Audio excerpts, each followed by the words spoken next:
Assalamualaikum warahmatullahi wabarakatuh.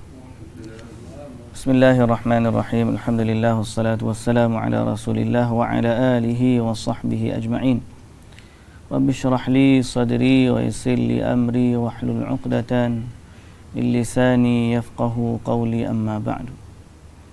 Muslimin dan muslimat yang dirahmati Allah Subhanahu wa taala sekalian. Alhamdulillah, hari ini kita akan baca dari ayat-ayat terakhir surah Al-Anfal,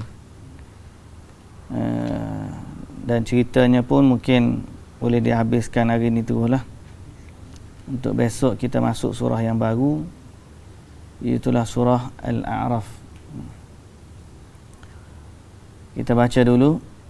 A'udzu billahi minasy syaithanir rajim. Bismillahirrahmanirrahim. يا أيها النبي قل لمن في أيديكم من الأسرى إن يعلم الله في قلوبكم خيرا يؤتكم خيرا مما أخذ منكم ويغفر لكم والله غفور رحيم وإن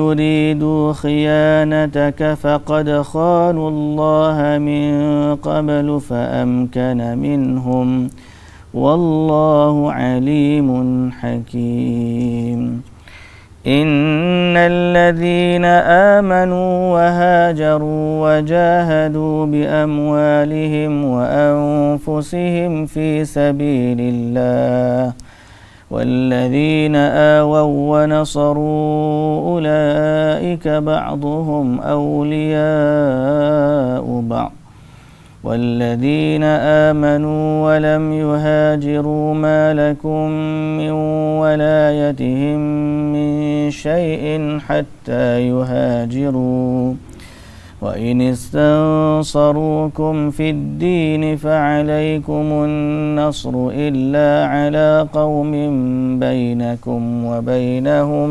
ميثاق والله بما تعملون بصير والذين كفروا بعضهم أولياء بعض إلا تفعلوه تكن فتنة في الأرض وفساد كبير والذين آمنوا وهاجروا وجاهدوا في سبيل الله والذين آووا ونصروا أولئك هم المؤمنون حقا لهم مغفرة ورزق كريم والذين آمنوا من بعد وهاجروا وجاهدوا معكم فأولئك منكم وأولو الأرحام بعضهم أولى ببعض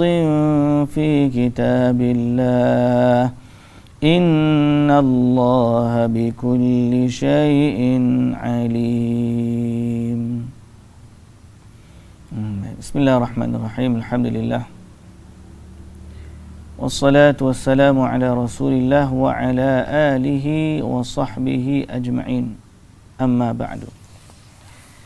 Baik muslimin dan muslimat yang dirahmati Allah Subhanahu wa taala sekalian. Firman Allah Subhanahu wa taala, ya ayyuhalladzina amanu, ya ayyuhan nabiyyu qul liman fi aydikum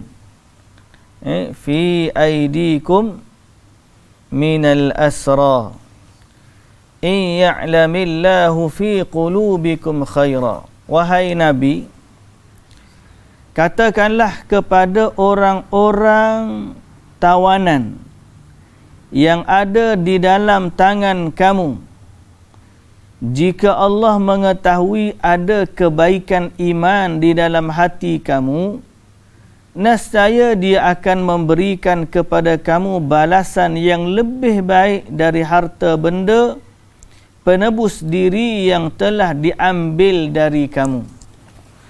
dan Dia akan mengampunkan dosamu, kerana Allah Maha Pengampun lagi Maha Mengasihani.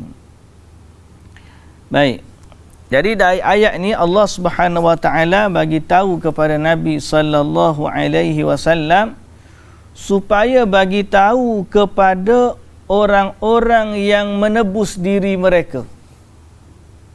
Kalau betul mereka ni ada kebaikan dalam diri mereka, yakni mereka Islam, Allah akan ganti harta yang mereka tebus tu dengan kebaikan yang banyak.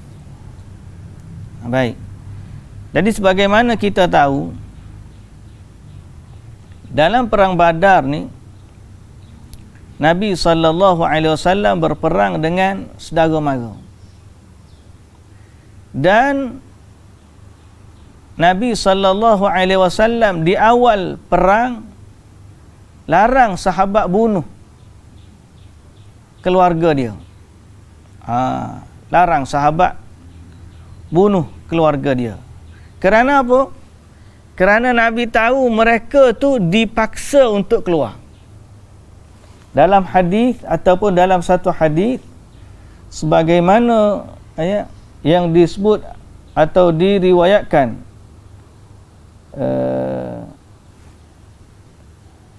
oleh Muhammad bin Ishaq dari Abdullah bin Abbas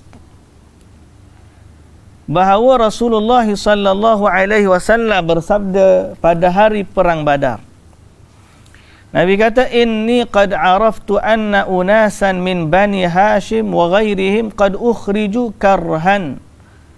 Aku tahu ada beberapa orang dari Bani Hashim dan selain mereka yang mana dikeluarkan atau keluar ke medan ini kerana dipaksa, kerana terpaksa. La hajata lahum biqitalina. Mereka tidak berhajat untuk memerangi kita. Sebab dia orang asalnya datang tujuannya nak menyelamatkan kafilah dagang. Kan? Bila kafilah dagang tu pergi, maka ada yang nak balik. Dan memang ada pun sebahagiannya yang balik. 300 orang daripada apa tu? Bani lupa lagi. Tak mari lagi. Tak ingat. Yang mana dia balik tu memberikan keselamatan kepada dia dan kaum dia. Jadi ada orang nak balik. Memang ada orang nak balik. Tapi mereka itu ataupun lain daripada tu mereka terpaksa. Lain daripada tu mereka terpaksa untuk berperang sebab ditekankan oleh orang-orang Quraisy tentang bagaimana mereka ni kena perang. Inilah peluang kita untuk menyelamatkan ataupun untuk menghentikan dakwah lah ataupun propaganda pada mereka lah. Apa yang Nabi SAW buat ni. Jadi Nabi kata, "Faman laqiya minkum ahadan ay min Bani Hashim." Siapa-siapa yang jumpa Bani Hashim, keluarga Nabi ya. Kan? Fala yaqtulhu, jangan bunuh dia. Wa man laqiya Abul Bukhtari bin Hisham fala yaqtulhu. Siapa jumpa Abul Bukhtari bin Hisham, jangan bunuh. Dan Nabi kata, wa man laqiya Al-Abbas bin Abdul Muttalib. Siapa jumpa Abbas bin Abdul Muttalib, pak saudara Nabi. Dia dalam tentera orang kafir tu, ada pak saudara Nabi. Nabi kata jangan bunuh dia. Fa innahu innama ukhrija mustakrihan. Kerana dia datang kerana terpaksa. Nabi kata dia bukan datang nak perang kita. Di saat itu seorang sahabat nama Abu Hudzaifah.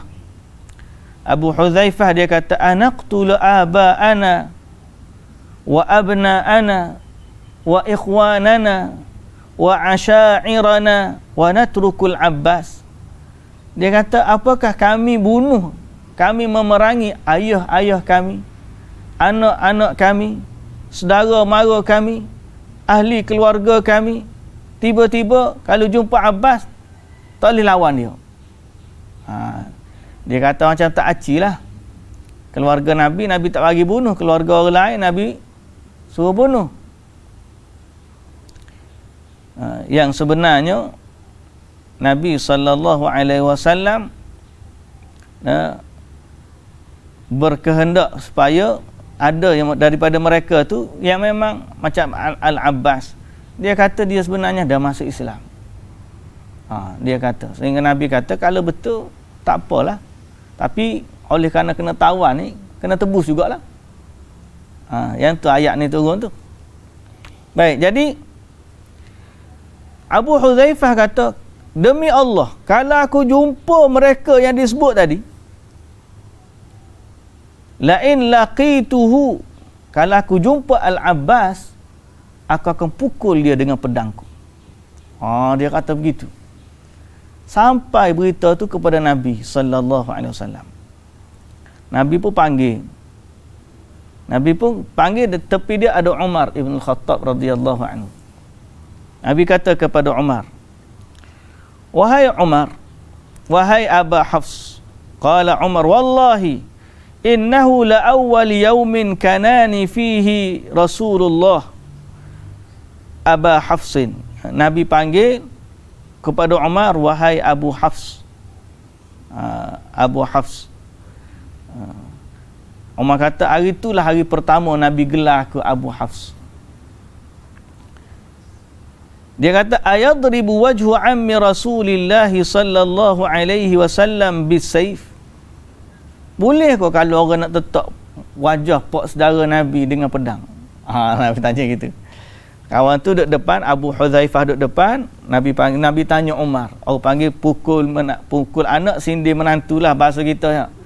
Nabi nak sebut kepada Abu Hudzaifah, tapi Nabi tanya Umar. Umar, boleh ke kalau pukul wajah pak saudara Nabi, pak saudara ammi Rasulullah sallallahu alaihi wasallam bisayf, dengan pedang?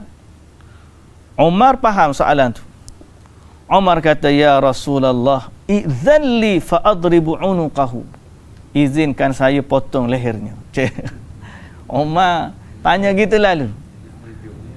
Umar tanya dia, bila dia tahu Nabi tanya tu sebab Nabi tak setuju ataupun Pak Abu Hudzaifah bantah Nabi. Jawapan Umar tak layak, bukan. Nabi tanya, layak tak wajah pak saudara Nabi dipukul dengan pedang? Umar tak jawab layak ke tidak. Umar jawab terus, idzalli fa adribu unuqah. Izinkan saya tebas lehernya. Di zaman kita ni payah nak jumpa ni. Umar ni bukan zaman kita, zaman dulu pun payah nak jumpa. Syaitan pun lari kat dia tak. Syaitan lari ke dia. Pasal apa? Dia berani kerana Islam. Kita ni berani buat lain. Buat Islam kurang. Laqad nafaqa.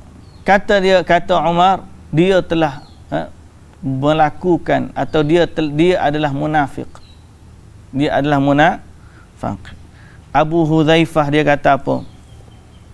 Lepas daripada tu, Abu Hudzaifah kata, wallahi ma amunu min tilkal kalimati allati qultu wala azalu minha khaifan illa an yukaffiraha Allah Ta'ala anni bisyahadah. Dia kata, aku berasa tak tenang sungguh disebabkan perkataan aku tu. Sebab Umar panggil dia munafik. Aku rasa tak selamat daripada kalimah tersebut. Dan aku berharap, dan aku senantiasa takut kalau aku dihukum disebabkan kalimah tersebut. Dan dia berharap, dia kata, Allah Ta'ala menghapuskan kesalahan aku pada hari tersebut. Aku bantah Nabi tu, dengan Allah ganti bagi kepadaku kesyahidan, syahid.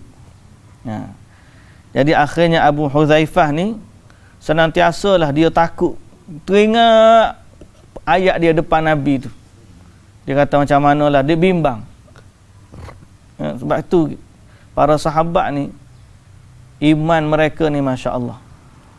Satu dosa mereka menyebabkan mereka buat kebaikan seumur hidup. Dosa tu duduk di depan mata mereka, takutnya mereka dari kesan dosa tersebut. Padahal satu dia depan waktu tu, dia kata, aku senantiasa takut andai kata Allah Ta'ala hukum aku disebabkan perkataan dulu. Kita tak begitu. Hari ni kita buat dosa, kita istighfar, kita rasa beres. Dosa buat balik, lepas tu istighfar lagi, beres. Lepas tu Nabi sallallahu alaihi wasallam sebut, orang mukmin ni dia tengok dosa seperti gunung yang menimpa dia, beratnya beban. Adapun orang munafik melihat dosa seperti lalat. Lalat dia apa, dia pergi balik.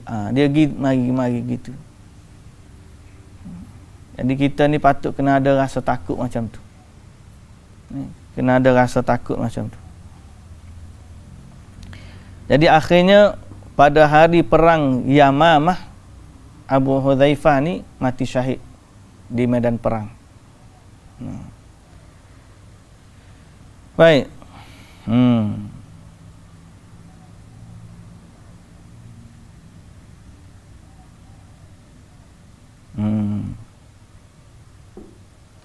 Kemudian setelah berlaku perang, memang Al-Abbas bin Abdul Muttalib kena tawan. Okay? Sehingga Nabi SAW tak tidur malam tu, teringat kepada pak saudara dia yang kena tawan. Dan dia ditawan oleh seorang lelaki dari kalangan Ansar. Okay? Nabi SAW ditanya oleh para sahabat, kenapa kamu tak tidur? Sedangkan Al-Abbas sudah ditawan oleh seorang lelaki dari kalangan Ansar. Orang Madinah tawan dia. Faqala Rasulullah sallallahu alaihi wasallam, sami'tu anina ammil Abbas fi withaqihi fa atliqu. Aku mendengar tangisan Al-Abbas, pak saudaraku, pak cikku Abbas, dalam ikatannya, maka bebaskanlah dia.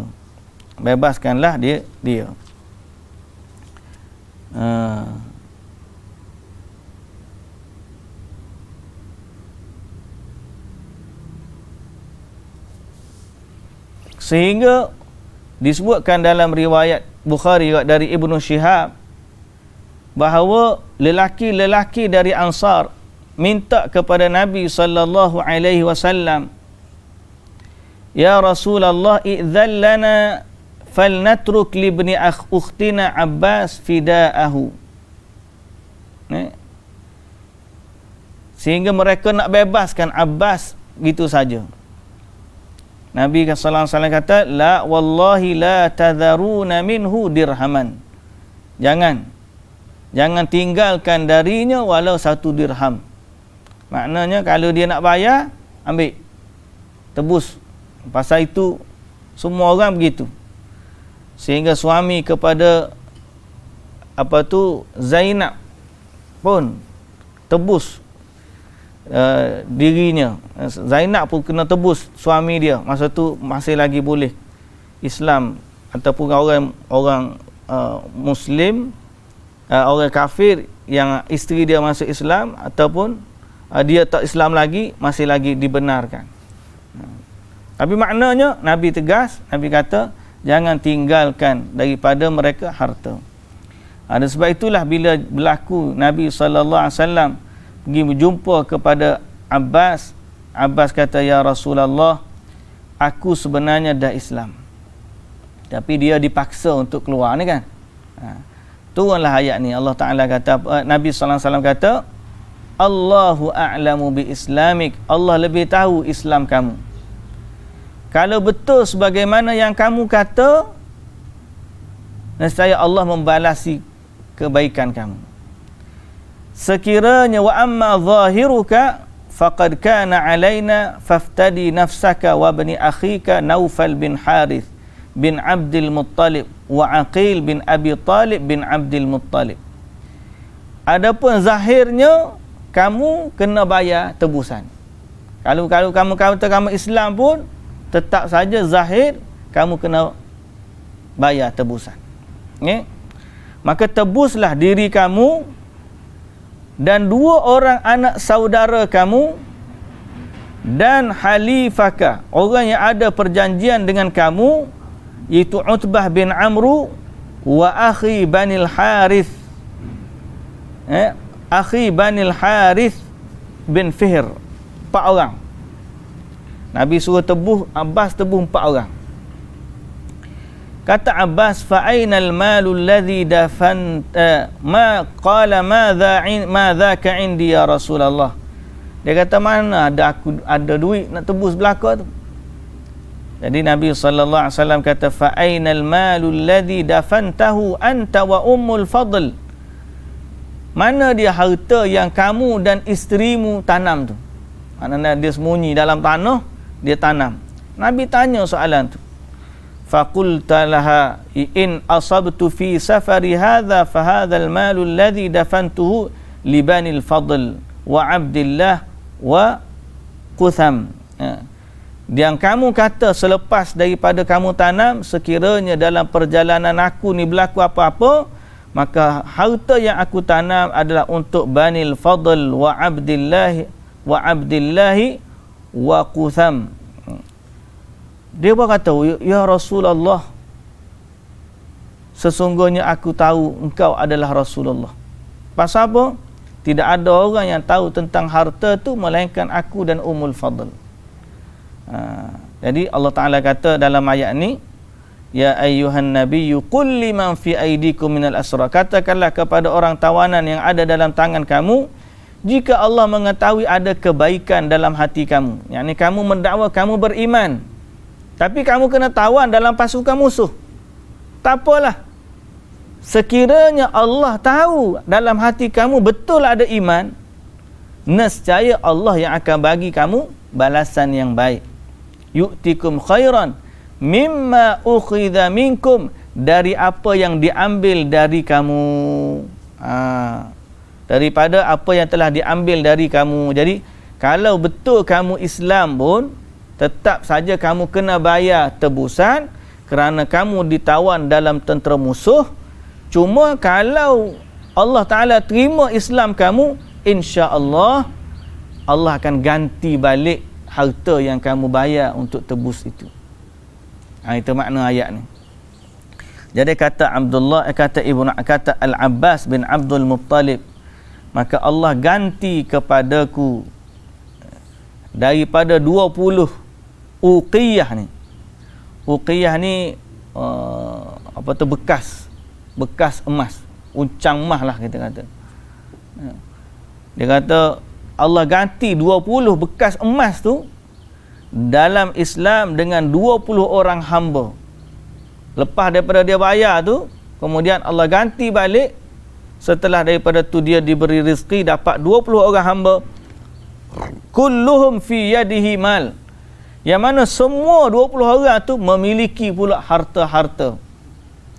Yadribu bihi ma'a ma arju min maghfiratillahi azza wa jalla. Bersama keampunan Allah. Jadi dia kata, aku dapat keampunan Allah dan Allah ganti pula dengan hamba. Ganti 20 uqiyah yang dibayar dalam perang Badar. Dalam perang Badar. Wallahu ghafurur rahim. Wa in yuridu khiyanataka faqad khanullaha min qablu fa amkana minhum. Sekiranya jika orang tawanan itu bertujuan hendak melakukan khianat kepadamu, maka sesungguhnya mereka telah pun melakukan khianat kepada Allah dengan kekufuran mereka sebelum itu. Lalu Allah menjadikan engkau mengalahkan dan menundukkan mereka, kerana Allah Maha mengetahui lagi Maha bijaksana. Jadi kalau dia nak tipu tentang Islam dia, Allah Azza wa Jalla yang akan balas tipu daya mereka. Sebagaimana hari ini mereka kalah, mereka tetap juga nanti akan menerima hukum dari Allah Azza wa Jalla. Kemudian Allah Subhanahu wa taala akhirnya menyebut tentang kenikmatan yang Allah Taala bagi kepada orang beriman, bahawa mereka dapat mengalahkan musuh mereka tu adalah disebabkan bergabungnya dua kumpulan. Iaitulah kumpulan Muhajirin dan Ansar. Jadi ini nikmat Allah Ta'ala ingatkan mereka bahawa menangnya mereka adalah kerana penyatuan ini. Lalu Allah Ta'ala kata, innal ladzina amanu wa hajaru wa jahadu fi sabilillah. Sesungguhnya orang yang beriman, kemudian berhijrah dan berjihad dengan harta dan nyawa mereka,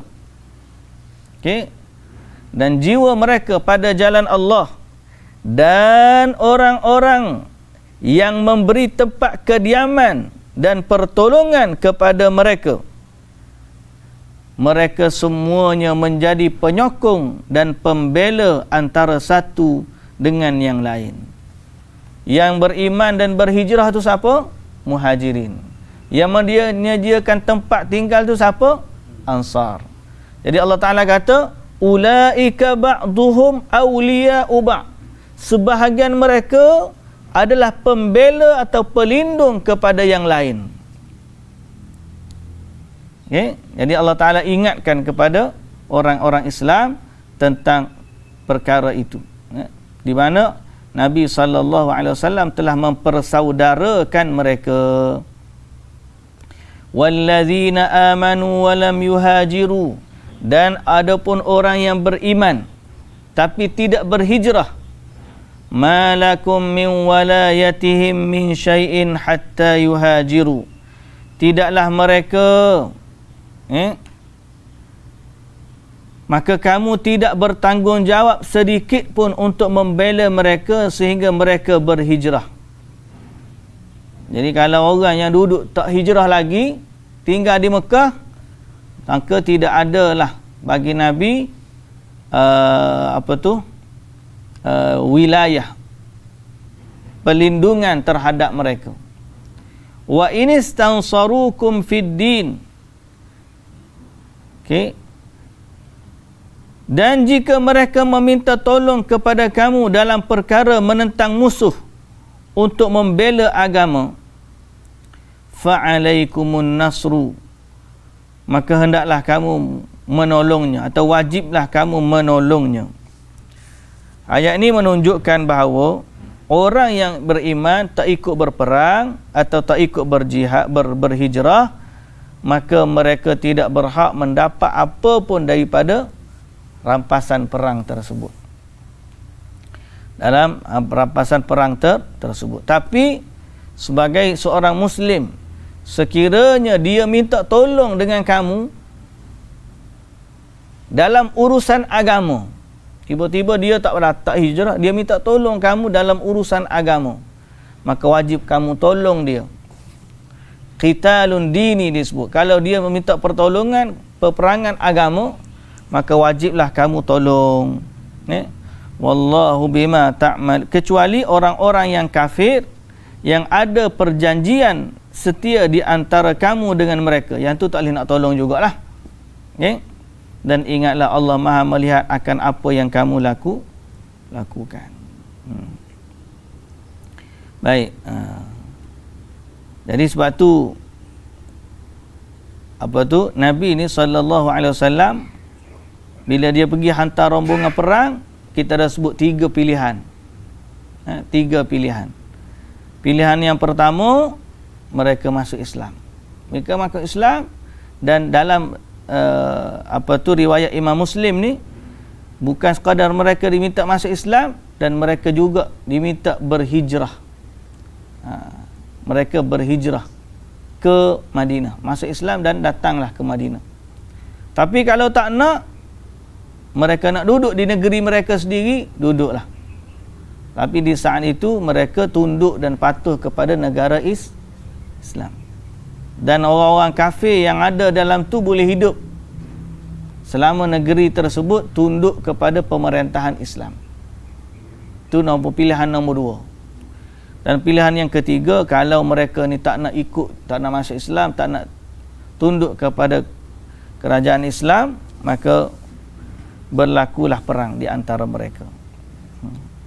So dalam bab ni Allah Subhanahu wa taala mengingatkan kepada orang-orang yang beriman tentang kenikmatan yang Allah Taala beri dari persaudaraan sesama muslim. Dan Allah Taala kata dalam ayat seterusnya, walladzina kafaru ba'dhum awliya'u ba'd. Dan orang-orang yang kafir setengahnya mereka menjadi pembela bagi setengah yang lain. Ada orang kafir, dia sama-sama mereka, tak ada kaitan dengan Islam, tak ada kaitan dengan Islam. Sehingga dalam Islam tidak ada orang Islam boleh mewarisi harta orang kafir. Kalau dia ni keluarga tok nenek dia tu kafir, dia masuk Islam, kemudian meninggal, harta tersebut tidak boleh dia warisi. Begitulah juga sebaliknya, kalau dia Islam, tiba-tiba ada anak cucu dia murtad, maka dia tidak boleh mewarisi harta. Kerana apa? Kerana dalam ayat ni Allah Ta'ala kata, walladzina kafaru ba'duhum awliya'u ba'd. Orang kafir sebahagian mereka menjadi pembela sebahagian yang lain, berarti tidak ada hubungan lagi mereka dengan orang Islam. Walaupun ada pertalian darah, dia hormatlah, jaga hubungan, tapi bila dia meninggal, terputuslah. Dia meninggal dalam kekafiran, terputuslah hak dia nak buat baik, istighfar tak boleh, harta pusaka pun tak boleh. Pasal apa? Sebab Allah berlepas diri daripada orang kafir. Dalam riwayat yang lain, la yarithul muslimul kafir walal kafirul muslim. Tidak boleh seorang muslim mewarisi harta orang kafir, dan tidak boleh orang kafir mewarisi harta orang muslim. Illa taf'aluhu takun fitnatun. Jika kamu wahai umat Islam tidak menjalankan dasar bantu-membantu sesama sendiri yang diperintahkan oleh Allah itu, nescaya akan berlakulah fitnah, kekacauan di muka bumi dan kerosakan yang besar. Baik, jadi Allah Ta'ala sebut, orang muhajirin pun dah sebut, ansar pun dah sebut, orang kafir pun dah sebut.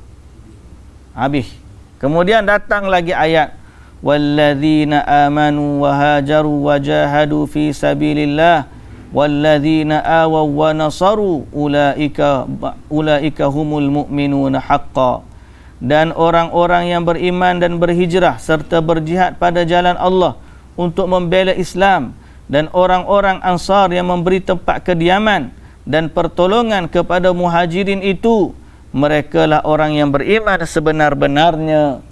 Lahum maghfiratun wa rizqun karim. Mereka beroleh keampunan dan limpah kurnia yang mulia. Ini Allah Ta'ala sebut bahagian orang beriman, bahawa mereka inilah mendapat keamanan, keampunan Allah, dan mendapatkan rezeki atau kurniaan yang mulia. Itulah balasan ganjaran dari Allah Subhanahu wa Ta'ala. Jadi kebaikan dunia pun mereka dapat, kebaikan akhirat pun mereka dah dapat. Walladzina amanu min ba'du wa hajaru wa jahadu ma'akum. Dan orang-orang yang beriman sesudah itu, mereka kemudian berhijrah dan berjihad bersama-sama kamu, maka mereka adalah dari kalangan kamu.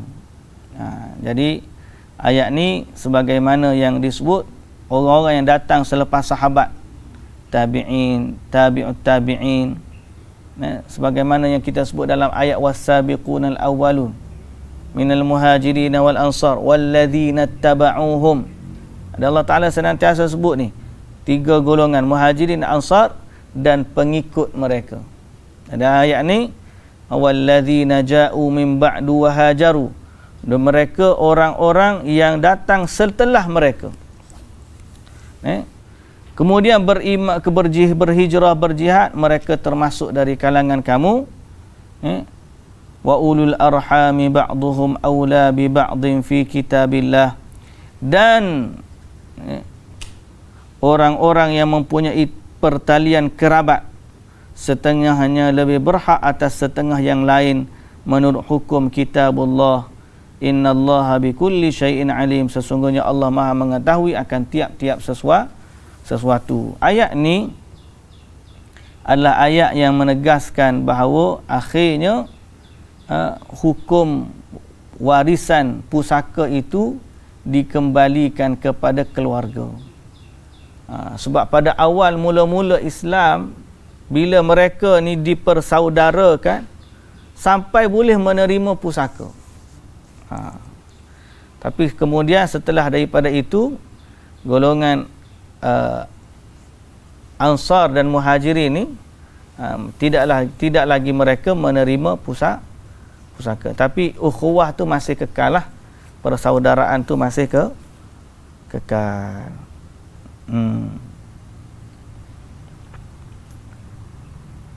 Dan pusaka tu dikembalikan kepada al-wa'ulul arham, yang kaum kerabat.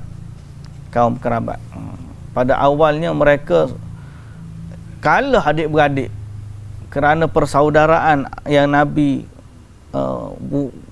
lakukan waktu mula-mula sampai ke Madinah tu. Tapi akhirnya Allah Subhanahu Wa Taala kata wa ulul arhami ba'duhum aula bi ba'd. Adik-beradik ni lebih utama. Bila adik-beradik yang sama agama lah. Kalau dia sama agama kemudian adik-beradik, maka dia lebih diutamakan. Kalau dia sama agama kemudian dia kaum kerabat, dia lebih diutamakan. Tapi kalau dia adik-beradik tidak Islam, tak ada makna, tak ada warisan, tak ada pusaka, tak ada. Bukan setakat adik-beradik, kalau mak ayah pun tak boleh juga. Kalau dia bukan Islam, beza agama. Sebab tu kenikmatan yang paling besar adalah agama. Baik, habislah surah kita pada hari ini. InsyaAllah kita akan masuk dalam surah Al-A'raf pula, insyaAllah. Wallahu ta'ala alam. Subhanakallahumma wa bihamdika asyhadu an la ilaha illa anta astaghfiruka wa atubu ilaik. Aqulu qawli hadza wa astaghfirullahal azim li wa lakum. Assalamualaikum warahmatullahi wabarakatuh.